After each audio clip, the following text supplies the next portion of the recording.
Hello, everyone. A warm welcome back to our dedicated subscribers, and a special greeting to those joining us for the first time. You've just stepped into the perfect place for stories that will haunt your thoughts and leave you staring into the darkness, wide awake. Before we unravel today's eerie tale, share with us in the comments where you're tuning in from. Our community is growing rapidly, and it's thrilling to see just how far our reach extends. And remember, if you want to be among the first to experience our latest spine-chilling uploads, don't forget to subscribe and ring the notification bell. Without it, you might miss out on the very stories that will keep you up at night. All right, let's dive into today's unsettling adventure. Story 1, The Postcards of Shadows. It was an ordinary Tuesday when the first postcard arrived, a day like any other. I was sorting through the usual stack of bills and junk mail when I noticed something out of place. A postcard. It had a weathered, vintage look, the kind you'd expect to find in an old second-hand bookstore, featuring a quaint seaside town.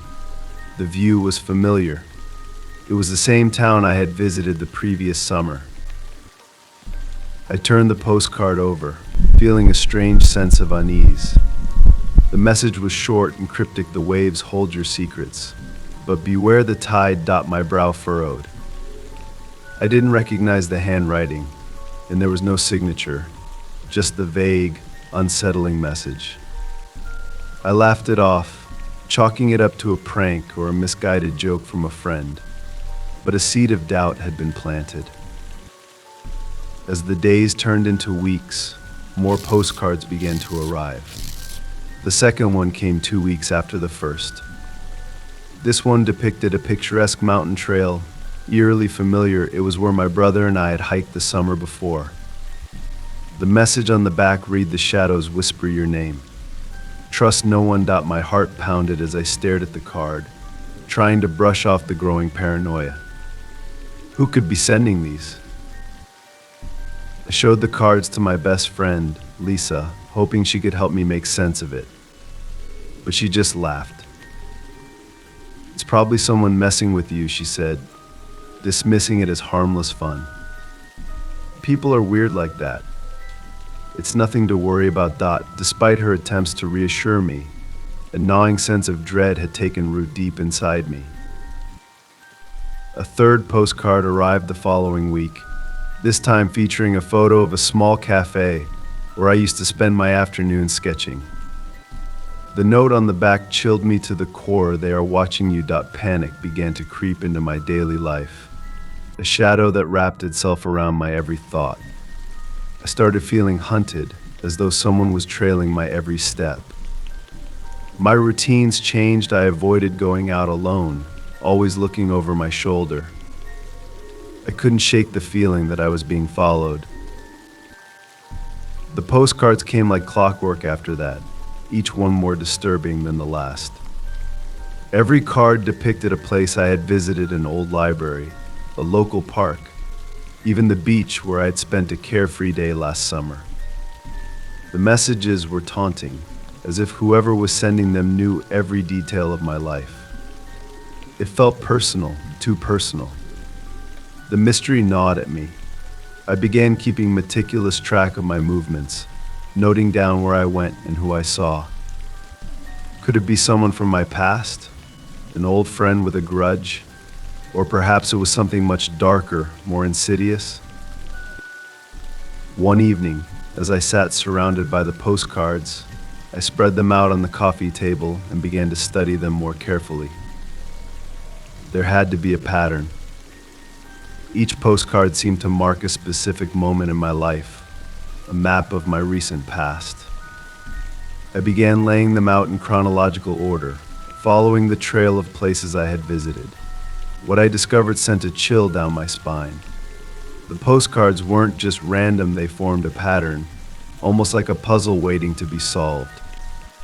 Each message seemed to guide me toward an unknown destination, as though I was being drawn into a game where I didn't know the rules. I decided I couldn't take it anymore. I had to confront this head on. The next postcard that arrived mentioned the library again. "Seek the truth," it said.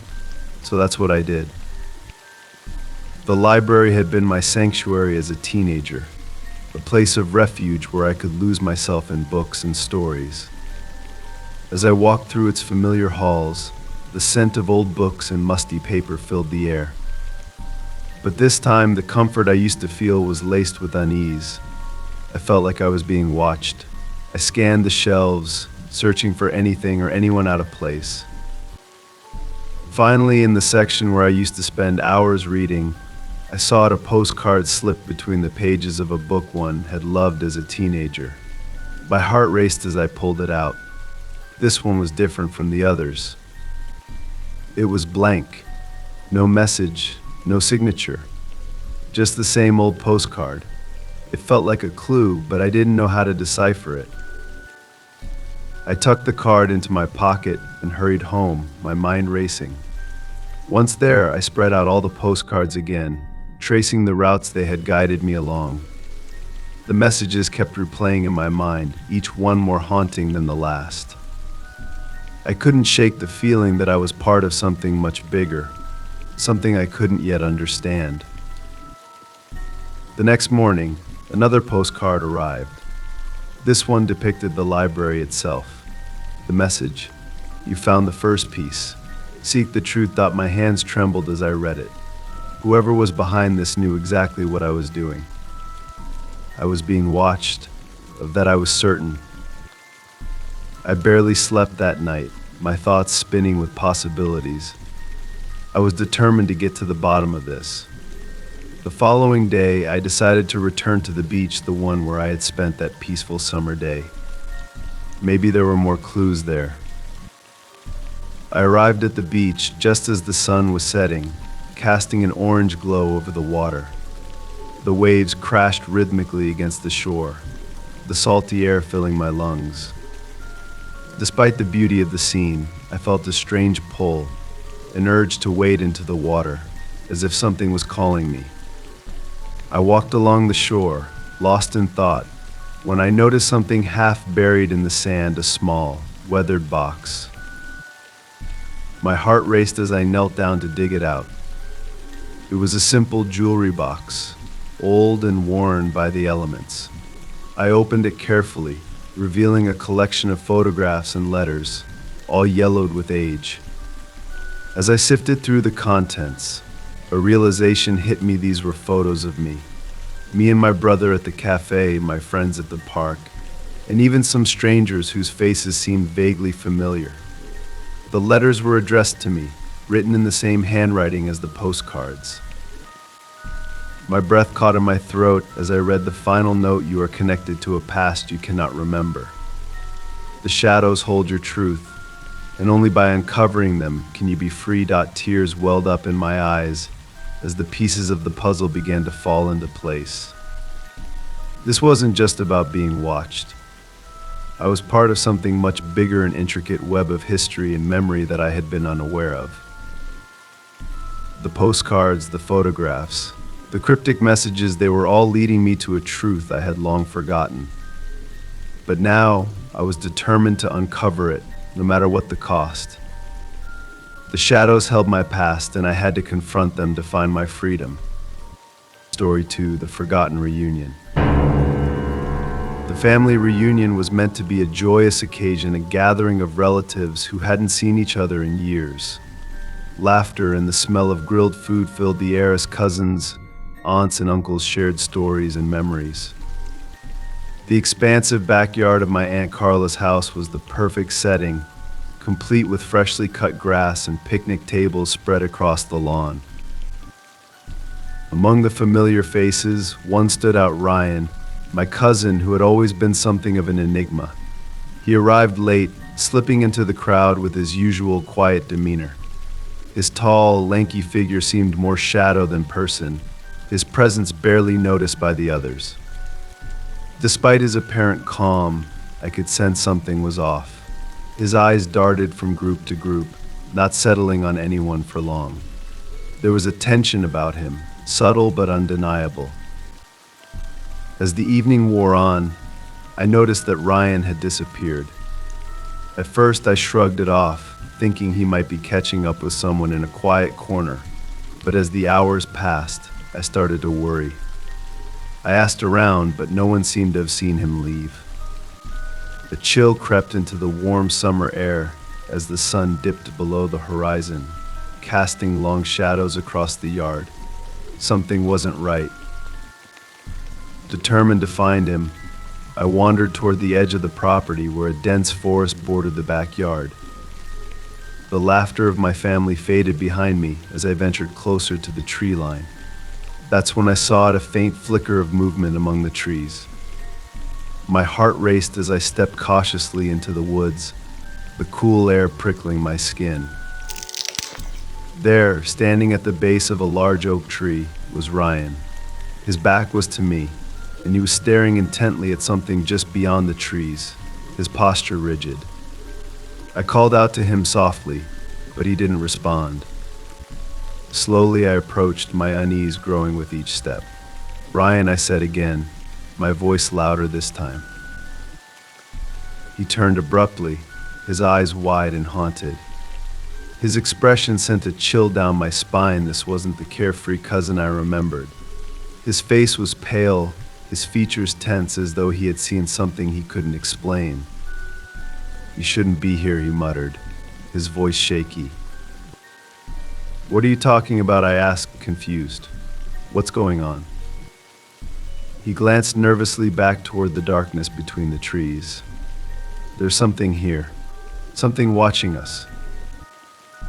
I followed his gaze, but I saw nothing, just shadows cast by the fading light. My heart pounded in my chest as a sense of dread washed over me. "What do you mean, watching us?" I asked, my voice barely above a whisper. Ryan shook his head, his hands trembling at his sides. "I've been seeing it for weeks. It's always there, just out of sight, watching." I took a step closer to him, trying to understand. "Ryan, you're not making any sense. What is it? Who's watching you?" Before he could answer, a branch snapped behind us. We both froze. My breath caught in my throat as I turned slowly to face the direction of the sound. The shadows seemed to shift, as though something or someone was moving through them. I strained my eyes, trying to make out any shape or figure, but the forest was eerily still. "I told you," Ryan whispered, his voice barely audible. "It's been waiting for us." I grabbed his arm, panic rising in my chest. "We need to go, now." But Ryan didn't move. His eyes were fixed on the darkness, his body rigid with fear. "I can't leave," he said, his voice hollow. "It won't let me." I tightened my grip on his arm, pulling him toward the house. "Yes, you can. We're leaving together." He resisted at first, his feet rooted to the ground, but finally he relented, allowing me to drag him back toward the light of the reunion. The sounds of laughter and conversation slowly returned as we broke through the tree line, but the fear in Ryan's eyes hadn't faded. We rejoined the party, but something had shifted. The once festive atmosphere now felt tense, the shadows longer, the air heavier. I kept close to Ryan for the rest of the night, afraid to let him out of my sight. As the reunion wound down and guests began to leave, I noticed Ryan lingering by the edge of the yard, his eyes still darting nervously toward the woods. I approached him one last time before saying goodbye, hoping to get some answers. "What was that back there?" I asked quietly. "What were you talking about?" Ryan looked at me, his face pale and drawn. "You wouldn't believe me if I told you," he whispered. "But there's something in those woods, something that's been waiting for us for a long time." I didn't know how to respond. A part of me wanted to dismiss his words as nonsense, but the fear in his eyes was too real to ignore. I left the reunion that night with a knot of unease in my stomach, Ryan's words echoing in my mind. Over the next few days, I couldn't shake the feeling that something was wrong. I tried calling Ryan, but his phone went straight to voicemail. Concerned, I decided to visit him at his apartment, but when I arrived, the building manager informed me that Ryan had moved out without a word to anyone. It was as though he had vanished. I never saw Ryan again after that night. His disappearance was a mystery, and no one seemed to have any answers.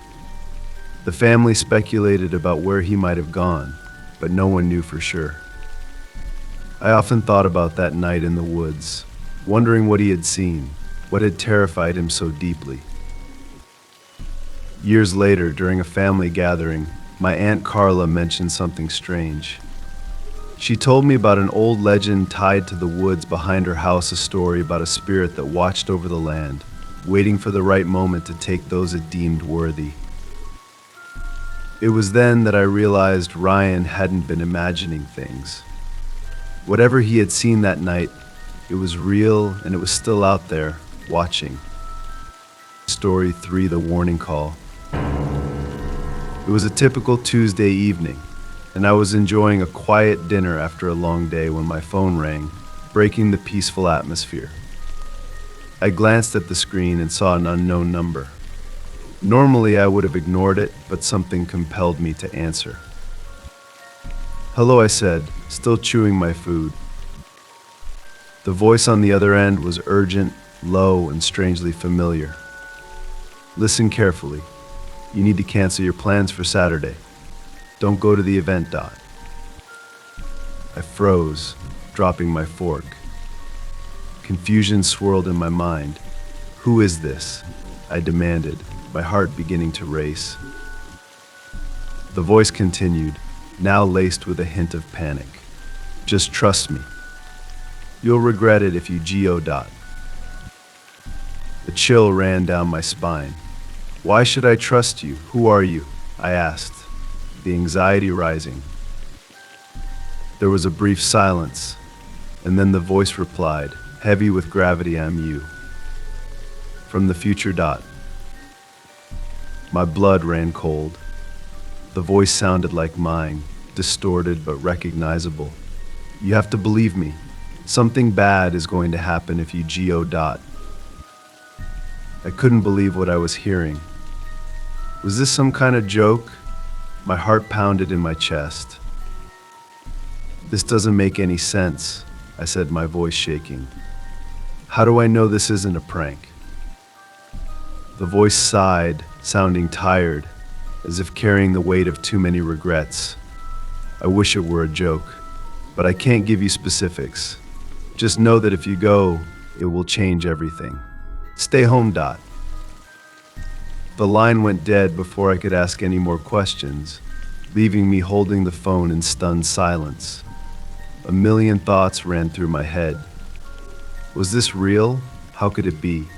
My mind spun, trying to find a logical explanation, but deep down, a feeling of dread settled in.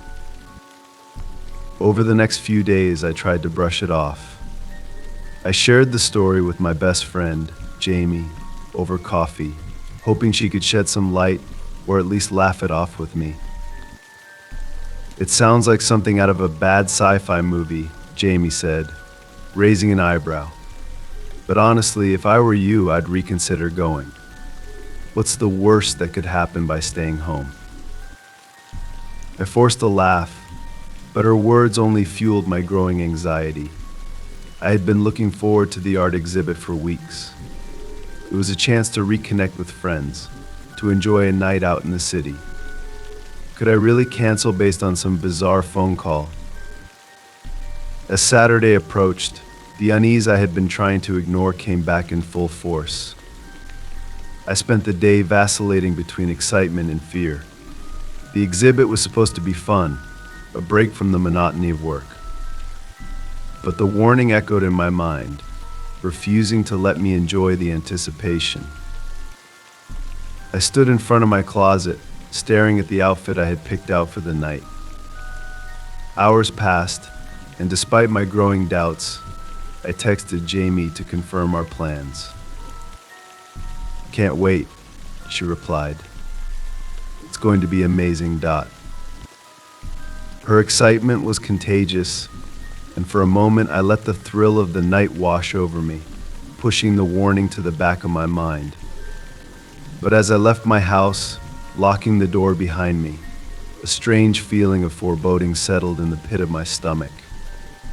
The sky was overcast, a stark contrast to the vibrant evening I had envisioned. Shaking off the unease, I got into my car, determined to enjoy the night. The drive felt longer than usual, the traffic heavier. I turned on the radio, trying to distract myself from the unsettling feeling gnawing at me. When I finally arrived at the gallery, I was greeted by laughter and excitement. Friends were mingling, drinks in hand, the air buzzing with energy. I tried to join in, engaging in small talk and admiring the art on display. But the phone call loomed in the back of my mind, whispering doubts that echoed louder with every passing moment. I forced a smile, but I couldn't shake the nagging sense that something was wrong. As the evening unfolded, I found myself drawn to a painting in the corner of the gallery. It was a swirling mass of colors, evoking both joy and sorrow. I lost myself in it, the emotions it stirred within me making time slip away. Suddenly, a loud crash snapped me back to reality. Glass shattered, and commotion erupted near the entrance. My heart leapt into my throat as I turned to see people scrambling, panic rippling through the crowd. "Get down," someone shouted, and in an instant, the atmosphere shifted from celebration to chaos. My pulse raced as instinct took over. I darted toward the back of the gallery, desperate to escape the throngs of people pushing past me. The weight of my earlier doubts pressed heavily on my chest, and suddenly the urgency of the warning hit me like a tidal wave. I made it outside, gasping for breath as I leaned against the wall. The cool night air hit my skin, but my mind was reeling from the chaos I had narrowly escaped. My phone buzzed, and I quickly dialed Jamie. "Are you okay?" I asked when she answered, my voice trembling with relief. "Yeah, I'm fine," she replied, still shaken. "What just happened?" "I don't know," I said, still breathless. "But I think I just realized how lucky we are, Dot." As we spoke, the realization washed over me the phone call wasn't just a strange coincidence. I had been warned, and because of that, I had escaped whatever disaster had unfolded inside. That night, as I drove home, a strange sense of closure settled over me. The warning, the chaos, it all began to make sense. I didn't know who or what had called me that evening, but I had learned a valuable lesson sometimes. It pays to trust your instincts, no matter how bizarre the circumstances. The phone call remained a mystery, but I would carry the experience with me, a reminder that life can change in an instant, and that sometimes listening to that inner voice can make all the difference. Story 4: The Night in the Attic. The night was quiet, as it often was in the sleepy neighborhood where I grew up. The moon hung high in the sky, casting a silver glow over the houses, their windows dark, signaling that everyone had settled in for the night. But my mind was far from restful. There had been too many strange occurrences over the past week, too many unexplained noises, strange feelings, and even odd behavior from my normally calm dog. Every evening felt charged, as if the air around my house was alive with something unseen. It all started when I began hearing the noises. They were faint at first, a soft creak here, a rustle there. I chalked it up to the house settling, an old building groaning under its own weight. But then the sounds grew more distinct, more deliberate. At night, I would hear footsteps pacing above me. In the attic, slow and deliberate, as though someone or something was up there waiting. I had tried to ignore it, hoping that it was just my imagination playing tricks on me, or perhaps an animal that had found its way into the crawl spaces. But the noises continued, growing louder and more frequent as the nights went on. I wasn't the only one who noticed either. My dog, usually calm and lazy, had started growling at the ceiling, staring up at the attic door, as if sensing something I couldn't see. Finally, I couldn't take it anymore. One night, after another series of unsettling creaks and thuds from the attic, I decided to investigate. I grabbed my flashlight, its beam slicing through the darkness, as I stood at the base of the attic stairs. My heart pounded in my chest, a steady rhythm that matched the thudding from above. The attic stairs creaked under my weight as I ascended. With every step, I felt the air grow colder, a stark contrast to the warmth of the house below. My breath clouded in front of me as I reached the top. I paused, gathering the courage to push open the old wooden door. It swung open with a groan, revealing the dark expanse of the attic. Boxes and old furniture were haphazardly piled around, shrouded in shadows that shifted in the dim light from my flashlight. For a few moments, everything was still. I scanned the room, looking for any sign of movement, but there was nothing out of place, just the eerie silence of the space above the house. Then I saw a flicker of movement in the far corner, a shadow that didn't belong to the jumble of old things piled there. My heart jumped into my throat as the shadow seemed to grow, slowly creeping along the floor, as if it had a life of its own. I froze, my flashlight trembling in my hand. The air around me seemed to thicken, as though the attic itself was holding its breath, waiting. The shadow moved closer, its edges shifting and swirling, and I could feel the temperature drop even further, the cold seeping into my bones. My instincts screamed at me to run, to get out of the house, but I was rooted to the spot, unable to tear my eyes away from the shadow as it slowly approached. Suddenly, the shadow stopped, hovering just a few feet away from me. It shifted, forming a vague silhouette, and then it spoke a whisper that barely registered in the freezing air. "Help US... The voice was faint, but it was enough to break the spell that had held me frozen in place. I stumbled backward, my heart racing as the shadow flickered and swirled, almost as though it were fading. My mind was racing. Was it a ghost? A spirit trapped in the attic? The thought sent a wave of dread crashing over me, but at the same time, I couldn't shake the feeling that whatever it wasn't here to harm me. Instead, it seemed desperate. I took a deep breath, trying to steady myself. "Who are you?" I whispered, my voice barely audible. The shadow didn't answer. Instead, it began to fade, slowly retreating back into the darkness of the attic. I watched it disappear, my mind racing. The attic grew silent once more, the cold air lifting slightly as the presence faded. I stood there for what felt like hours, my heart still pounding, trying to make sense of what had just happened. Finally, I turned and hurried back down the stairs, locking the attic door behind me, as though that would keep whatever was up there from coming back. My dog was waiting for me at the bottom, staring at me with wide, anxious eyes. He must have sensed it too.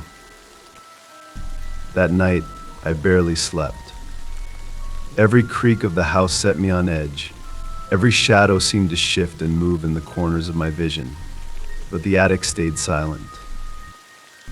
The next day, I couldn't get the events of the night before out of my mind. I decided to do some research on the house, hoping to find some explanation for what I had experienced. After hours of searching through old records, I finally found something, a newspaper article from the 1920s, detailing a tragedy that had occurred in the house long before I had moved in. The family had lived here, a mother, father, and 2 young children. One night, there had been a fire in the attic, and though the parents had managed to escape, the children were trapped inside. The article was vague on the details, but it was clear that the fire had consumed the attic before the children could be rescued. My blood ran cold as I read the final lines of the article. It described how, ever since the fire, residents of the house had reported strange occurrences, cold spots, footsteps in the attic, and shadows that seemed to move on their own. I realized, with a sinking feeling, that the shadow I had seen wasn't just a random spirit. It was the remnant of those children trapped in the attic where they had perished. They had been trying to reach out, trying to communicate, to find someone who could help them move on. That night, I knew what I had to do. Armed with what I had learned, I prepared to return to the attic. This time, I brought candles, salt, and a plan. If the spirits of the children were still trapped up there, I was determined to help them find peace. The attic was just as cold and dark as before when I climbed the stairs. The air was thick with tension as I lit the candles and arranged them in a circle in the center of the room. I whispered a prayer, calling on whatever spirits lingered to find peace, to move on from the place where they had been trapped for so long. For a moment, nothing happened. The attic was silent, the candles flickering in the cold air. But then, slowly, the temperature began to rise. I could feel the air grow lighter, the oppressive weight that had hung over the room lifting. And then I saw them, two small figures, standing in the corner of the attic. They were faint, barely visible, but I could make out their faces, two children, a boy and a girl, staring at me with wide, sad eyes. I felt a wave of emotion wash over me as they slowly faded, their forms dissolving into the air. As the last remnants of the children disappeared, the attic fell silent. The cold was gone, replaced by a warmth that I hadn't felt in the house before. I knew, in that moment, that the spirits of the children had finally found peace. Story 5, The Figure at the Door. It all started one evening when I was relaxing on the couch after a long day at work. The house was quiet and the sun was just beginning to set, casting long shadows across the room. That's when I heard a soft knock at the door. At first, I thought it might be a neighbor or a package delivery, but when I opened the door, no one was there. The porch was empty, and the street beyond was eerily quiet. I stepped outside, scanning the surroundings for any sign of life. But there was nothing, just the stillness of the night settling in. I shrugged it off, figuring it was probably just a prank, and went back inside. The next night, the knocking came again, right around the same time. Once again, I opened the door to find no one there. This time, however, a chill ran down my spine as I peered into the darkness. The streetlights flickered, and for a brief moment, I thought I saw a shadow moving at the edge of my yard, but it disappeared before I could focus on it. I shut the door, locking it tightly, trying to shake off the creeping unease. Over the next few nights, the knocks continued, always around the same time, soft, insistent, as if whoever was knocking didn't want to be heard by anyone but me. I started to dread that time of evening, waiting with bated breath for the inevitable sound at the door. I never saw anyone, never caught a glimpse of the person or thing behind it, but the sensation that I was being watched was undeniable. After a week of this, I decided to set up a camera by the front door, hoping to catch the culprit in the act. That night, I sat in the living room, anxiously checking the footage from my phone, waiting for the knock that had become an unwelcome part of my nightly routine. Sure enough, just past midnight, the soft rapping came again. My heart pounded as I checked the live feed. At first, nothing appeared on the screen. The porch was empty, just as it had been every other night. But then, out of the corner of the camera's view, I saw a shadow, barely visible, standing just beyond the light's reach. It lingered for a moment, and then as quickly as it had appeared, it vanished into the night. I couldn't sleep after that. My mind raced with questions: who or what was knocking at my door, and why. I checked the footage again the next morning, hoping to find more clues, but the shadow was barely a blur, too fleeting to make out any details. Determined to get to the bottom of it, I decided to stay up the next night, hiding by the window, watching the front door closely. As the clock struck midnight, I held my breath, waiting. The minutes ticked by, and just as I started to think that maybe the knocking wouldn't come, I heard it louder this time, more urgent. My heart leapt into my throat as I peeked out the window. There, standing at the edge of the porch, was a figure, a tall, dark silhouette that seemed to blend into the shadows around it. The figure didn't move, didn't speak, just stood there, staring at the door. I felt a cold sweat break out across my skin. I grabbed my phone, my hands trembling, and dialed 911, my voice shaking as I explained the situation to the dispatcher. They promised to send someone over, but by the time the police arrived, the figure was gone. They searched the yard, the street, even the nearby park, but found nothing. I felt a mix of frustration and fear. How could something so real vanish so completely? The next few nights were even worse. The figure returned each evening, always standing just out of reach, always knocking with that same eerie rhythm. It was as though it was playing some twisted game, knowing it was driving me closer to the edge. I couldn't sleep, couldn't focus on anything but the relentless knocking and the shadowy figure that haunted my nights. I started leaving the lights on, hoping it would deter whatever was lurking outside, but it didn't work. The figure seemed unfazed by the light, as if it thrived in the darkness, watching me with unseen eyes. Every time I opened the door, it was gone before I could confront it, leaving me feeling more helpless with each passing night. One evening, determined to face whatever was tormenting me, I waited by the door, holding my breath as the clock ticked closer to midnight. The knock came, just as expected, but this time I flung the door open without hesitation. There was no one there. But the air felt different, heavier, colder, like a presence lingered just out of sight.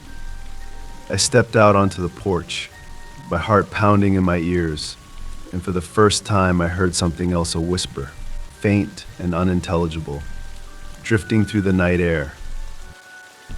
I backed inside, slamming the door shut, my hands shaking uncontrollably. Whatever was happening, it wasn't just some prank. Something was watching me, something that wasn't human. The final straw came a few nights later. I woke in the middle of the night to find the door wide open, the cold night air streaming in. My blood ran cold. I knew I had locked the door before bed. I always triple-checked it now. But there it was, standing open as if inviting the darkness inside. I called the police again, but just like before, they found nothing. No sign of forced entry, no footprints, no evidence that anyone had been there at all. But I knew better. I could feel that the figure wasn't just outside anymore. It was in the house, watching me, waiting. That was the last night I spent in the house. I packed my bags and left the next morning, unable to shake the feeling that something had followed me, that it would never stop until I was gone. Even now, months later, I still hear the knocking sometimes, late at night as I lie in bed. I tell myself it's just the wind, just a memory playing tricks on me. But deep down, I know the truth. It's still out there, waiting. And that's it. Our horror stories have come to an end. You've braved the darkness, faced the mysteries, and jumped at every twist and turn with us. But after all those chills and suspense, it's time to leave it all behind. Now I invite you to dive into something much softer, much more peaceful. Close your eyes for a moment. Take a deep breath. Listen. Do you hear that gentle murmur? It's the sound of rain, falling softly, slowly, like a gentle touch on the earth. Each drop that hits the ground guides you into a state of calm. Let yourself be soothed by this steady rhythm. Imagine you're sheltered, comfortably tucked in, and this rain is easing all the thoughts swirling in your mind, washing away the haunting stories you've just heard. This rain is here to help you fully relax, releasing all the tension in your body. Gradually let it carry you into a deep, peaceful sleep. So sink into this moment, let the rain surround you, and may your dreams be peaceful.